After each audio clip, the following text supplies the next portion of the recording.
पुणे आणि मावळसह आसपासच्या परिसरात जोरदार मुसळधार पाऊस सुरू आहे। मुंबई पुणे जुना महामार्ग कामशेटच्या जवळ पाण्याखाली गेला। एक्सप्रेस हायवेच्या वाहतुकीला देखील फटका बसलाय।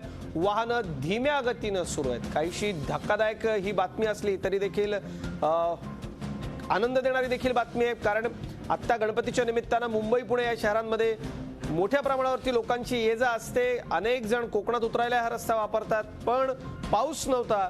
पाऊस आलेला आहे। मुंबई पुणे जुना महामार्ग कामशेतच्या जवळ पाण्याखाली गेलेला।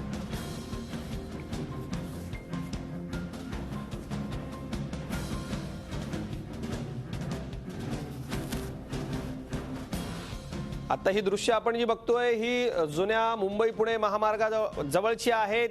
कामशेतच्या जवळ हा महामार्ग पाण्याखाली गेलेला आहे।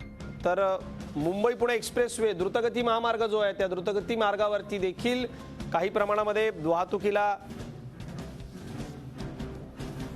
अडथळा येतोय। वाहनं धीम्या गतीने सुरू आहे, पण आनंद आहे, पाऊस आहे। विशाल पडाळे माझे सहकारी आपल्याबरोबर आहेत। विशाल, या पावसाचा अडथळा झालेला असला तरी पाऊस गरजेचा होता। काय परिस्थिती आहे? मावळात जबरदस्त पाऊस बरसतोय असं कळतंय। आता वाहतुकीची आणि संपर्काची नेमकी काय परिस्थिती आहे? विशेषतः द्रुतगती मार्गावरती काय परिस्थिती आता? बरोबर आहे, खरं तर या पावसाची गरज होती, परंतु आज सकाळपासून पावसाने मावळ तालुक्यामध्ये ज्या पद्धतीने हजेरी लावलेली आहे त्याने अक्षरशः इथलं जनजीवन मोठ्या प्रमाणात विस्कळीत झालेलं आहे। मुंबई पुणे जुना महामार्ग जो आहे तो कामशेत या गावाजवळ पूर्णपणे पाण्याखाली गेलेला असून या ठिकाणी वाहतूक कोंडी झालेली आहे।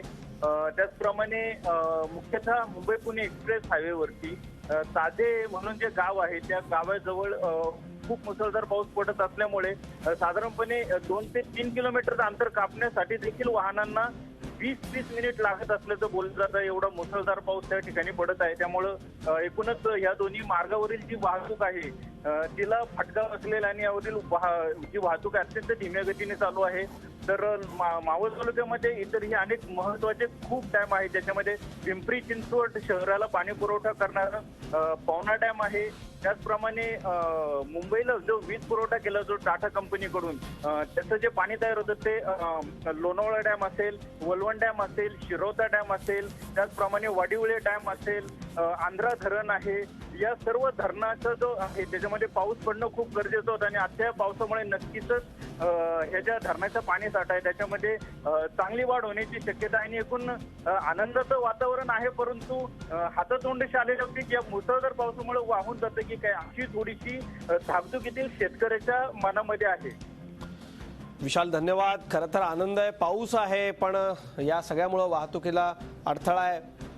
शेतकऱ्यांना हा पाऊस गरजेचा होता, तितकाच महानगरांना पिंपरी चिंचवड, पुणे, मुंबई या सगळ्यांना हा पाऊस फार गरजेचा होता। धन्यवाद या माहिती करता।